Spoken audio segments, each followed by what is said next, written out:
Hello students, theory of मशीनच्या video लेक्चर्समध्ये आपण बेल्ट ड्राईव्ह विषयी डिस्कस करतोय आणि त्यामध्ये आपण आत्तापर्यंतच्या व्हिडिओ लेक्चर्समध्ये थिअरी पार्ट पाहिला. त्यानंतर ओपन बेल्ट ड्राईव्हसाठी angle of contact length, cross belt ड्राईव्हसाठी अँगल ऑफ कॉन्टॅक्ट लेंथ हे पाहिलं आणि एका व्हिडिओ लेक्चरमध्ये आपण व्हेलॉसिटी रेशो किंवा स्पीड रेशो त्याच्याविषयी पाहिलं. आता त्या स्पीड रेशोवर परिणाम कशाचा होतो बेल्ट ड्राईव्हच्या स्पीड रेशोवर, तर त्यामध्ये स्लिप हा एक फिनॉमिना आहे. तर स्लिप हा फिनॉमिना त्या व्हेलॉसिटी रेशो किंवा स्पीड रेशोवर काय परिणाम करतो किंवा काय त्याचा इफेक्ट होतो ते आपण या व्हिडिओ लेक्चरमध्ये बघणार आहे. तर स्लिप म्हणजे काय ते आता आपण बघूया. तर आपल्याला माहित आहे बेल्ट ड्राईव्ह कशासाठी वापरतो आपण. एका शाफ्टकडून दुसऱ्या शाफ्टकडे आपल्याला पॉवर ट्रान्समिट करायची असेल तर तिथं आपण बेल्ट ड्राईव्ह वापरतो, जर डिस्टन्स 8 मीटरच्या आसपास असेल तर. ओके, म्हणजे आपण ओपन बेल्ट ड्राईव्ह आपल्याला माहित आहे. असा जर बेल्ट ड्राईव्ह असेल, हा कोणता ड्राईव्ह आहे? Open belt drive. Okay, open belt drive. तर हा एक शाफ्ट आहे, त्याच्यावर ही ड्रायव्हर पुली आहे. ड्रायव्हर पुली आपण म्हणतो याला. त्यानंतर हा एक शाफ्ट आहे, त्याच्यावर ड्रिव्हन पुली असते, ड्रिव्हन पुली, आणि त्या दोन पुलीवर बेल्ट पास केलेला आहे. ओके, तर आता अशा पद्धतीनं आपण पॉवर ट्रान्समिट करत असतो. तर पॉवर कशी ट्रान्समिट होते? ड्रायव्हरकडून बेल्टकडं. इथं ड्रायव्हर पुली ही कुठं असणार आहे? इंजिनच्या किंवा प्राईम मूवरच्या शाफ्टवर. म्हणजे प्राईम मूवर कोणते असतात? तर इंजिन किंवा मोटर आहे, मोटरचा शाफ्ट. तर मोटर किंवा इंजिन हे प्राईम मूवर्स असतात, म्हणजे स्वतः रोटेट होणारी. तर त्याच्या आउटपुट शाफ्टवर ही ड्रायव्हर पुली असणार आहे, ती त्या शाफ्टवर रोटेट होणार आहे. इंजिनच्या किंवा मोटरच्या शाफ्ट बरोबर ती रोटेट होणार. त्याचं काहीतरी स्पीड असेल. ओके, त्याचं काहीतरी स्पीड किंवा व्हेलॉसिटी असेल. तर आपल्याला अपेक्षित काय आहे? त्याच स्पीडनं किंवा त्याच व्हेलॉसिटीनं ड्रिव्हन पुली रोटेट झाली पाहिजे. ओके, त्याच व्हेलॉसिटीनं ड्रिव्हन पुली रोटेट झाली पाहिजे अशी आपली अपेक्षा आहे. पण तसं होत नाही. ते कशामुळं? तर या स्लिप फिनॉमिनामुळं तसं होत नाही. व्हेलॉसिटी आपल्याला सेम मिळत नाही. तर ड्रायव्हर पुली, त्यानंतर बेल्ट, आणि बेल्ट कोणाला रोटेट करतो? ड्रिव्हन पुलीला रोटेट करतो. ओके, तर पॉवर ही अशी ट्रान्समिट होत असते. पण कधी कधी काय होतं? आता हे सगळं कशामुळं होतं? ड्रायव्हर पुली रोटेट झाल्यानंतर त्याच्यावर बेल्ट का फिरतो? कशामुळं? किंवा बेल्ट फिरल्यामुळं ड्रिव्हन पुली का फिरणार आहे? तर या दोघांच्या मध्ये असलेलं फ्रिक्शन, दोघांच्या मध्ये फ्रिक्शनल ग्रिप असल्यामुळं किंवा फ्रिक्शन असल्यामुळं ड्रायव्हर बरोबर ड्रिव्हन बेल्ट फिरणार आहे. या पुलीमध्ये आणि त्याच्यावर पास होणाऱ्या बेल्टमध्ये फ्रिक्शनल ग्रिप असल्यामुळं किंवा फ्रिक्शन असल्यामुळं इथला बेल्ट आहे तो ड्रिव्हन पुलीला रोटेट करणार आहे. बरोबर. तर फ्रिक्शनल ग्रिप हा ड्राईव्ह रोटेट होण्यासाठी फ्रिक्शनल ग्रिप अतिशय इम्पॉर्टंट. पण काही वेळेला काय होतं? फ्रिक्शनल ग्रिप इनसफिशियंट असल्यामुळं, फ्रिक्शनल ग्रिप या पुली आणि बेल्ट मधलं फ्रिक्शनल ग्रिप, तसंच ड्रिव्हन पुली आणि बेल्ट मधलं फ्रिक्शनल ग्रिप इनसफिशियंट असल्यामुळं किंवा कमी पडल्यामुळं काय होतं कधी कधी? तर दोन कंडिशन होतात. तर त्यातली पहिली कंडिशन आहे, एक म्हणजे काय होऊ शकतं? जर इथं फ्रिक्शन कमी पडलं, ड्रायव्हर आणि बेल्ट यांच्यामध्ये जर फ्रिक्शन कमी पडलं तर काय होईल? फक्त ड्रायव्हर पुली फिरेल, बेल्ट त्याच्यावर पास होणार नाही. फ्रिक्शन कमी पडलं तर काय होईल? फक्त ड्रायव्हर पुलीच रोटेट होईल आणि त्याच्यावर बेल्ट पास होणार नाही.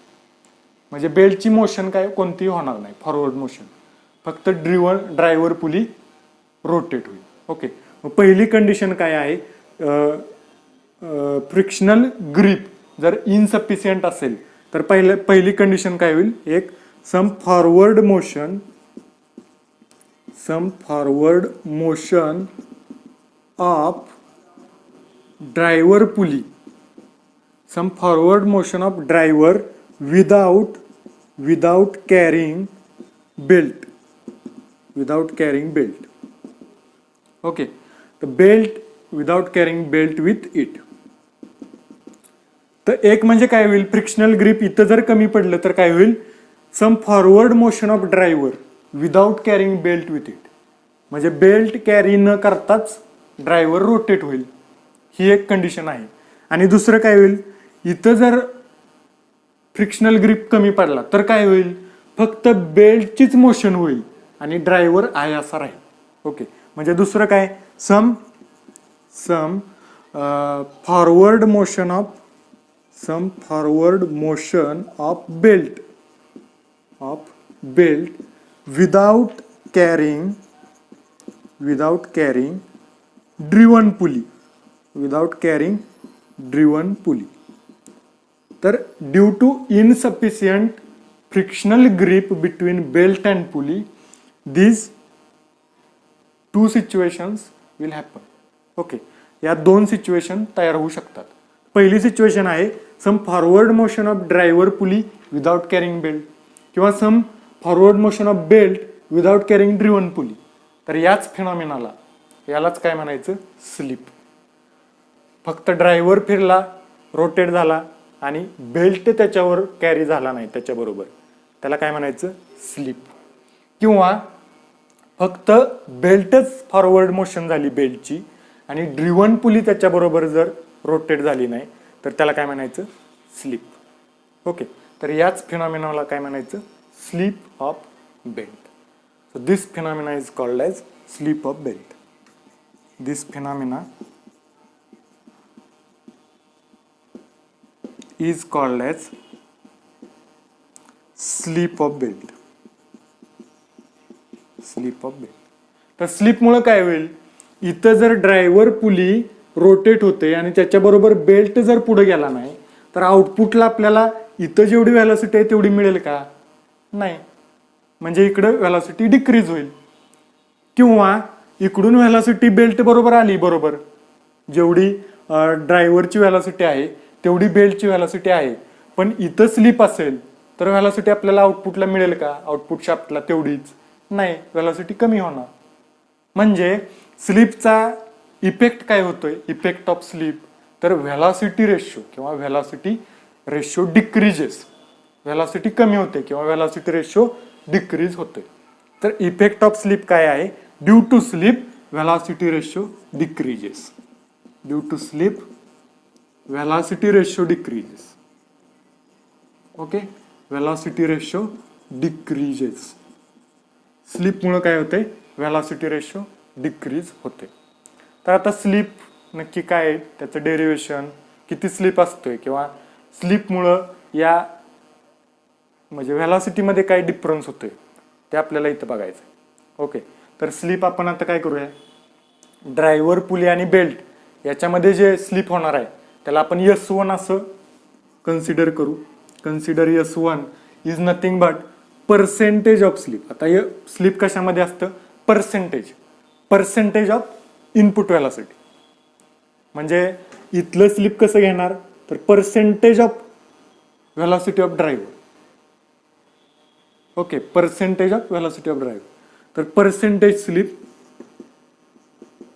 बिटवीन S1 म्हणजे काय, percentage slip between driver and belt. तसंच S2 आपण काय घेऊया, percentage slip between driven and belt. Percentage slip between driven किंवा बेल्ट अँड ड्रिवन. ओके, असं स्लिप आपण कन्सिडर केलं आणि टोटल स्लिप काय घेऊया आपण, S is equal to S1 plus S2. Total slip काय असणार आहे, S1 प्लस S2. आणि पर्सेंटेज नको आहे आपल्याला, व्हॅल्यू मध्ये पाहिजे, तर काय काय घेणार आपण, S1 divided by 100, S2 divided by 100 आणि इथं S डिवायडेड बाय 100. पर्सेंटेज नको आहे, व्हॅल्यू पाहिजे. म्हणजे आता सपोज स्लिप 5% असेल तर त्याची व्हॅल्यू आपण कशी करतो, 5 डिवायडेड बाय 100, 0.05. 50% असेल तर त्याचं व्हॅल्यू कशी करतो आपण, 50 डिवायडेड बाय 100 म्हणजे 0.5. तर 0.5चं पर्सेंटेज आपण मल्टिप्लाय 100 करतो. तर पर्सेंटेज असेल तर त्याची व्हॅल्यू कशी करणार आपण, डिवायडेड बाय 100. तर ते आपण डेरिव्हेशन मध्ये बघणार कसं करायचं. तर आता आपण व्हेलॉसिटी रेशोवर काय परिणाम होतोय स्लिपचा ते आपण डेरिव्हेशन इथं बघणार आहे. तर ओपन बेल्ट ड्राईव्हसाठी व्हेलॉसिटी रेशोवर स्लिपचा काय इफेक्ट होतोय ते आपण आता इथं डेरिव्हेशन बघूया. तर हे सगळं मी इरेज करतो आता, डेरिव्हेशन मोठं आहे. हे स्लिप लक्षात घ्या, S1 आणि S2. तर आता एक एक आपण पुढे जाऊया. तर आता मला सांगा, ड्रायव्हर पुलीची व्हेलॉसिटी काय असणार? मोटरचा किंवा इंजिनचा जो शाफ्ट आहे त्याच्यावर ड्रायव्हर पुली आहे, त्याची व्हेलॉसिटी काय असणार आहे? आपण व्हेलॉसिटी रेशो बघताना पाहताना पाहिले, तर व्हेलॉसिटी ऑफ ड्रायव्हर पुली काय असणार आहे? V इज इक्वल टू पाय, इथं मी लिहितो velocity of driver pulley, velocity of driver pulley ती काय असणार आहे? V इज इक्वल टू पाय D1 N1 डिवायडेड बाय 60. त्या पुलीचा डायमीटर काय असणार आहे? D1, स्पीड असणार आहे N1 डिवायडेड बाय 60. ओके, पण ड्रायव्हर पुली आणि बेल्ट यांच्यामध्ये स्लिप झाल्यामुळं तिथल्या बेल्टची व्हेलॉसिटी कमी होईल, ती काय असणार आहे? V1. तर मी इथं काय म्हणतो? Peripheral velocity. इथं मी असं म्हणतो velocity of belt passing over driver pulley. स्लिपमुळे बेल्टची व्हेलॉसिटी काय होईल? तिथं कमी होईल. तर velocity of belt passing over driver ती काय असणार आहे? V1 इज इक्वल टू काय असणार? V1 इज इक्वल टू, तर V मायनस याच्यातून स्लिपमुळं कमी झालेली व्हेलॉसिटी मायनस करावी लागेल. तर स्लिपमुळं व्हेलॉसिटी किती होणार आहे? तर पर्सेंटेज ऑफ स्लिप आहे, तर V minus V into S1 by 100. V minus V into S1 by 100. Okay, एवढी व्हेलॉसिटी कमी होणार आहे इनपुट व्हेलॉसिटी मधून, V इंटू S1 बाय 100. बरोबर, या व्हेलॉसिटीचं एवढं पर्सेंटेज, S1 एवढं पर्सेंटेज व्हेलॉसिटी कमी होणार इनपुट व्हेलॉसिटी मधून, म्हणजे V minus V into S1 by 100. Okay, तर हे काय येईल? V1 is equal to, V जर कॉमन काढलं तर काय येईल? ब्रॅकेटमध्ये इथलं 1 मायनस हे राहील S1 बाय 100. याला आपण इक्वेशन 2 असं म्हणू, याला 1 म्हणू. ओके, हे कुठलं आहे? Velocity of belt passing over driver pulley. आता ड्रिव्हनच्या तिथं किती व्हेलॉसिटी पोचली किती पाहिजे? V1 एवढी पोचली पाहिजे. पण तिथंही जर स्लिप असेल S2 एवढं, तर तिथं व्हेलॉसिटी काय होणार? V2. आता ती किती होणार बघा? व्हेलॉसिटी ऑफ बेल्ट किंवा velocity of driven pulley, velocity of driven pulley slip असल्यामुळं किती होणार? ती V2 is equal to V1 into V1 minus, तर या व्हेलॉसिटी मधून सुद्धा तिथं स्लिप असल्यामुळं तिथल्या स्लिपमुळे जे लॉस होणार आहे ती व्हेलॉसिटी मायनस करावी लागेल. तर आली किती? इनपुट कडून बेल्ट बरोबर V1 एवढी व्हेलॉसिटी आली. बरोबर, बेल्टची व्हेलॉसिटी किती आहे? V1. ड्रायव्हरची व्हेलॉसिटी किती होती? V. पण स्लिप झाल्यामुळं बेल्टला किती व्हेलॉसिटी मिळाली? V1 एवढी. आता अजून पुढं स्लिप आहे, बेल्ट आणि ड्रिव्हन मध्ये स्लिप आहे, तर ड्रिव्हनला किती व्हेलॉसिटी मिळेल? V2 एवढी. मग ती किती असेल? V1 मायनस तिथलं स्लिप, ते किती असणार? पर्सेंटेज ऑफ V1 एवढं स्लिप होणार आहे, ती व्हेलॉसिटी मायनस करावी लागेल. स्लिपमुळे लॉस झालेली व्हेलॉसिटी ही एवढी असणार. ओके, तर इथं आता V2 is equal to V1 common जर काढलं दोन्ही मधून तर काय राहील? 1 मायनस S2 बाय 100. याला आपण इक्वेशन 3 म्हणू. आता V1 ची व्हॅल्यू आपल्याला माहिती आहे इक्वेशन 2 वरून, ही V1 ची व्हॅल्यू आपण इथं टाकू. ओके, मग V2 इज इक्वल टू काय येईल? V1 आहे V into 1 minus S1 by 100, ही झाली V1 ची व्हॅल्यू इंटू हा bracket 1 minus S2 by 100. Okay, आता याला फक्त पुढे आपण सिम्प्लिफाय करत जाऊ, आपल्याला पाहिजे ते डेरिव्हेशन मिळेल. ओके, सिम्प्लिफाय करूया आता. V2 काय आहे? ड्रिव्हनची व्हेलॉसिटी. ओके, तर V2 is equal to V तसंच ठेवतो मी इंटू या दोन ब्रॅकेटचं मी मल्टिप्लिकेशन करतो, तर 1 इंटू 1 काय येईल? 1. पुढं 1 इंटू मायनस S2/100 काय येणार मायनस S2/100. पुढं हे मायनस S1/100 इंटू 1 काय येईल मायनस S1/100 आणि पुढं प्लस हे minus S1/100 into minus S2/100 काय येईल S1 S2 divided by 100 into 100.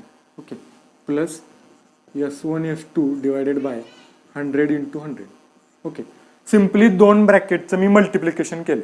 पहिल्यांदा 1 घेतलं आणि या दोन्हीला मल्टिप्लाय केलं. परत हे मायनस S1/100 घेतलं आणि या दोन्हीला मल्टिप्लाय केलं. ब्रॅकेटमध्ये आहे ते तसं आलेलं आहे. ओके आता पुढे जातो मी. V2 is equal to V into 1 minus. आता ही जी व्हॅल्यू आहे ही एकदम स्मॉल असते. मुळात स्लिप एकदम स्मॉल असतं म्हणजे 2% 3%. स्लिपच मुळात एकदम स्मॉल असते आणि त्याला परत डिवायडेड बाय 100 इंटू 100 आहे. ओके म्हणजे ते एकदम निग्लिजिबल व्हॅल्यू येणार. त्यामुळे आपण हे काय करतो निग्लेक्ट करतो पुढचं. मग फक्त काय येईल 1 मायनस आता हे S1/100 पहिल्यांदा घेतो मायनस S2/100. ओके अजून आपण जर पुढं सोपं रूप द्यायचं म्हटलं याला तर 1 मायनस हे जर मायनस दोघांच्या मधून कॉमन घेतलं मी मायनस कॉमन घेतलं तर काय राहील S1 plus S2 divided by 100 पण काय आहे कॉमन. दोघांच्या मध्ये 100 कॉमन आहे.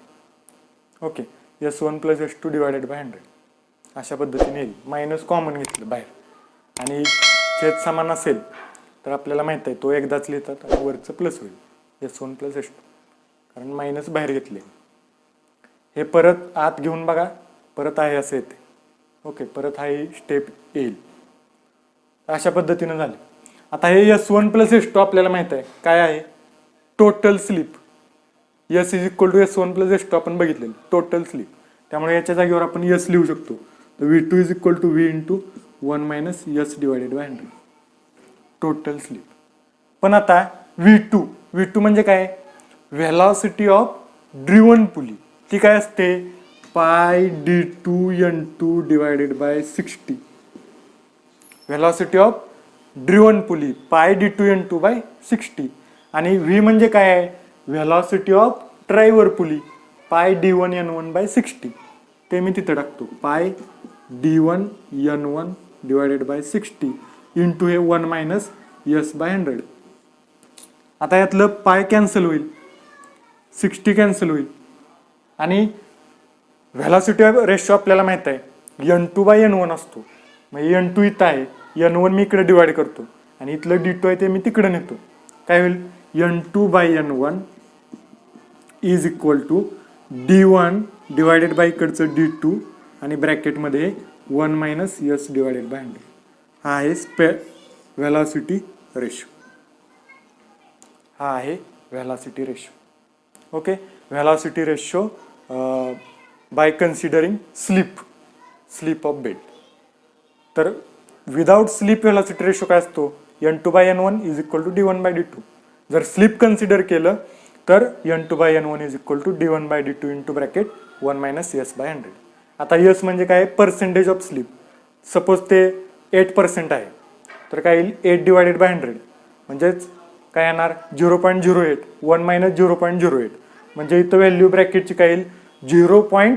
समथिंग 0.92 अशी येईल 0.92. मग 0.92 न याला मल्टिप्लाय केलं तर स्पीड रेशो काय झाला कमी झाला. म्हणजे आता d1 बाय d2 फक्त असतं तर स्पीड रेशो सपोज 4 येणार होता. सपोज फक्त d1 बाय d2 असताना स्पीड रेशो 4 येणार होता. पण स्लिप जर कन्सिडर केलं तर आता काय होईल स्लिप किती आहे 0.9692 आहे असं तुम्ही कन्सिडर करा. या ब्रॅकेटची व्हॅल्यू 0.92 आली आणि ती जर 4 ला मल्टिप्लाय केली तर ही टोटल व्हॅल्यू काय होईल कमी होईल 4 पेक्षा कमी होईल. म्हणजे स्लिपमुळे व्हेलॉसिटी रेशो काय झाला कमी झाला. मग हाच स्लिपचा बेल्ट ड्राईव्हमध्ये स्लिपचा इफेक्ट आहे की त्यामुळे व्हेलॉसिटी रेशो कमी होतो. स्लिपमुळे व्हेलॉसिटी रेशो कमी होतो डिक्रीज होतो. म्हणजे इनपुटला जेवढी व्हेलॉसिटी आहे ड्रायव्हर पुलीकडे जेवढी व्हेलॉसिटी आहे तेवढी व्हेलॉसिटी ड्रिव्हन पुलीला मिळत नाही. कशामुळं स्लिप असल्यामुळे. स्लिप नसेल तर आहे अशी व्हेलॉसिटी मिळणार, स्लिप असेल तर व्हेलॉसिटी कमी मिळणार. हाच स्लिपचा इफेक्ट आहे. मग स्लिप ही म्हणजे स्लिप पाहिजे का नको बेल्ट ड्राईव्ह मध्ये, तर नको असणारी गोष्ट आहे ना. स्लिप ही नको असणारी गोष्ट आहे. मग स्लिप कसं अवॉइड करता येईल किंवा कसं कमी करता येईल स्लिप थोडंफार होणारच आहे, फ्रिक्शनल ग्रिप थोडंफार इन्सफिशियंट होणारच आहे, पण त्यातूनही स्लिप कसं कमी करता येईल, कमी करणं गरजेचं आहे. कारण स्पीड रेशो आपल्याला आहे तेवढा मिळाला पाहिजे, पण तो मिळत नाही स्लिपमुळं. मग ते स्लिप कसं कमी करता येईल, तर त्यासाठी काही म्हणजे रिमेडीज आहेत, म्हणजे स्लिप कसं आपण कमी करू शकतो ते बघूया. तर त्याच्या आधी पहिल्यांदा इथं स्लिप कन्सिडर करून व्हेलॉसिटी रेशो असा आहे. जर बेल्टची थिकनेस अजून कन्सिडर केली, आपल्याला माहित आहे व्हेलॉसिटी रेशो बेल्टची थिकनेस सुद्धा कन्सिडर करावी लागते दिली असेल तर बेल्टची जर थिकनेस कन्सिडर केली तर N2/N1 इज इक्वल टू काय होणार, D1 plus T divided by D2 plus T into bracket 1 - S divided by 100. अशा पद्धतीने व्हेलॉसिटी रेशो येईल. ओके, तर स्लिप कन्सिडर करून असा व्हेलॉसिटी रेशो आपण घेऊ शकतो. यस म्हणजे काय आहे, टोटल स्लिप पर्सेंटेजमध्ये असणार आहे. 8%, 10% काय दिलं असेल ते डायरेक्ट टाकायचं. D1 म्हणजे diameter of driver pulley, D2 म्हणजे diameter of driven pulley, T म्हणजे थिकनेस ऑफ बेल्ट, N2 म्हणजे स्पीड ऑफ ड्रिव्हन पुली आणि N1 म्हणजे speed of driver pulley. Okay, आता याच्यावर उपाय काय आहे स्लिपवर ते आपण बघूया. तर स्लिप आपण कमी कसं करू शकतो, how to reduce slip in belt and pulley. Belt आणि पुली यांच्यामधलं स्लिप आपण कसं रिड्यूस करू शकतो, तर एक तर